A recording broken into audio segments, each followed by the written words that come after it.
এই কি হয়েছে গো, মুখ গোমড়া করে বসে আছো? এই জানো, আমার বাড়ি থেকে বিয়ের সম্বন্ধ দেখছে। বাপি বলেই দিয়েছে এই মাসেই আমার বিয়ে দিয়ে দেবে। তুমি প্লিজ কিছু একটা করো। আমি তো কবে থেকেই করতে চাইছি, কিন্তু তুমি তো করতে দিচ্ছ না। আমি ওই করার কথা বলিনি। আমি আমার বাড়ির লোকের সাথে আমাদের বিয়ে নিয়ে কথা বলার কথা বলেছি। ও এই ব্যাপার? আরে ধুর, এটা কোনো একটা ব্যাপার হলো? আমি তোমার বাবাকে আজই ফোন করছি, এক্ষুনি ফোন করছি, সব বুঝিয়ে বলছি। এই ঠিকঠাক সবকিছু বুঝিয়ে বলতে পারবে তো গো? আরে হ্যাঁ, তুমি কিছু চিন্তা করো না, আমি আছি তো। আমার খুব ভয় করছে গো দীপ, বাবা যদি না মানে। তুমি তুমি খামোখা চিন্তা করছো, আরে কিচ্ছু হবে না। আচ্ছা মিলি, তুমি আমাকে ভরসা করো না বলো? হ্যাঁ, আমি সবটা সামলে নেবো, আমি কথা দিচ্ছি। তুমি তুমি দেখে নিও, আমি তোমার বাবাকে এমন বোঝাবো, তোমার বাবা তোমার আর বিয়ের জন্য কোনো চিন্তা ভাবনা করবে না। তুমি বিশ্বাস করো আমাকে, আমি আছি তো, মেহু না? আচ্ছা, হ্যাঁ হ্যাঁ, এই নাম্বারটা না? হ্যাঁ, তোমার বাবার নাম্বার আছে আমার কাছে। হ্যাঁ, শ্বশুর মশাই বলেই সেভ করেছি।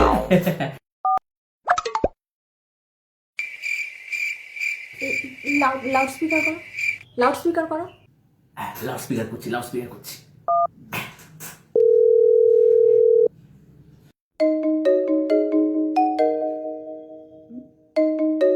এটা আবার কি? হ্যালো, কে বলছেন? হ্যাঁ, প্রণাম নেবেন শ্বশুর মশাই। আমি দীপ বলছি, আপনার হবু জামাই। কি? কে? হবু জামাই মানে? হ্যাঁ, ইয়ার কি মারার জায়গা পাওনি? চ্যাংরামি করো না, বের করে দেবো। হারাম জাদা, আমার জামাই হওয়ার সাত না জন্মের মতো খুঁচিয়ে দেবো তোমার। সকল নয়, আমার জামাই বলছে দুপুরবেলা ফোন করে ইয়ার কি মারা হচ্ছে? আরে না না, ইয়ার্কি মারছি না, ইয়ার্কি মারছি না। না, আমি আমি আর আপনার মেয়ে মিলি, আমরা দুজন দুজনকে ভালোবাসি। হ্যাঁ, প্রচন্ড ভালোবাসি, মানে বিভৎস ভালোবাসি আমরা দুজন দুজনকে। এসব আবার কবে থেকে হলো? এই তো 6 মাস ধরে, 6 মাস ধরে আমরা প্রেম করছি। হ্যাঁ, মানে একবার ভেবে দেখুন, আমাদের প্রেমটা দেখতে দেখতে 6 মাস কেটে গেল। ও কলেজ না গিয়ে, পড়তে না গিয়ে, রাতের পর রাত জেগে আমার সাথে ভালোবাসার গল্প করে।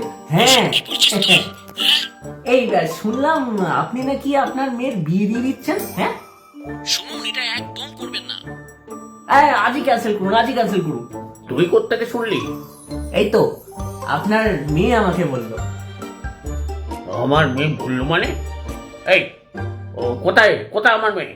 হ্যাঁ, এই তো আমার বেডরুমে আছে, বেডরুমে।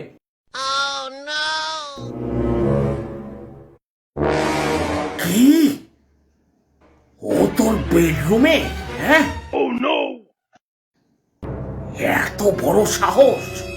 আরে আরে রাগ করবেন না শ্বশুর মশাই, আমরা কিছু করিনি। মা কালীর দিব্যি বসে বসে আমরা গল্প করছিলাম। তোর মা বাবা কোথায় রে?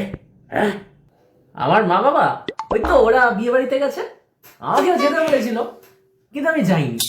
আর কি করে যাও বলুন, আমি চলে গেলে মিলি কি করে আসতো? হ্যাঁ, আমি যাইনি, তাই তো মিলিকে বাড়িতে ডেকে নিলাম। তোর সাহস তো কম নয়।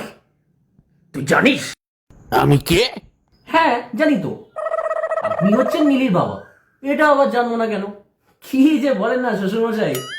আর একবার যদি তুই আমাকে শ্বশুর মশাই বলে ডাকিস, তাহলে তোর কি হাল করবো তুই শুধু দেখ। সে কি কথা?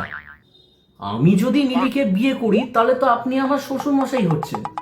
তুই আমার মেয়েকে বিয়ে করবি? হ্যাঁ, তা কি করিস? হ্যাঁ, মাসে রোজগার কত?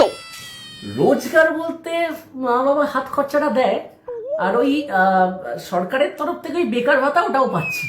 ওই মোটামুটি 1000-3 টাকা মাসে হয়ে যায়। হ্যাঁ, তার মানে তুই হচ্ছিস স্বাস্থ্য একটা বেকার, একটা উজবুক, একটা অপদার্থ। হ্যাঁ, তা বিয়ে করে আমার মেয়েকে খাওয়াবি কি? হ্যাঁ, কম নয়, আরে বাবা, আপনি একদম চিন্তা করবেন না।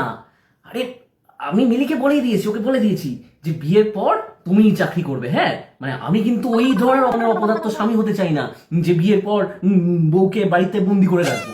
আমি বলে দিয়েছি যত ভালো ভালো চাকরি পাও সব করো, কোনো প্রবলেম নেই, আমি সাপোর্ট করব। আর তাছাড়া আহ, আপনিও তো মোটা টাকা পেনশন পান, তাই না? আর আমি কিন্তু বলে দিচ্ছি, আমি যৌতুক টৌতুক এইসব নেবো না। শুধু ওই একটা বাইক হলেই হবে, আর মাসে মাসে ওই বাইকের তেলের জন্য যা টাকা লাগে ওইটাই আর কি। মানে আপনার মেয়েকে নিয়ে ঘুরে ঘুরে করতে যাবো। হ্যাঁ শুয়োরের বাচ্চা, দাঁড়া দাঁড়া, তোর ওকে বিয়ে করা বের করছি, দাঁড়া। আজ থেকে ওর বিয়ের সব কথা এখানেই শেষ।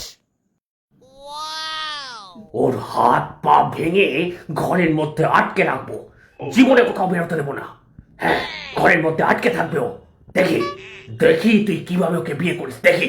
হ্যাঁ, আরে শ্বশুরমশাই, শুনুন না, বলছি হাত পা ভাঙলে ও আমাকে বিয়ের পর রান্না করে খাওয়াবে কি করে? আপনি একটা কাজ করুন, বাবা পাটা ভাঙুন, না হাতটা ভাঙবেন না, তাহলে তো আমাকে রান্না করে খাওয়াতে পারবে না। বলুন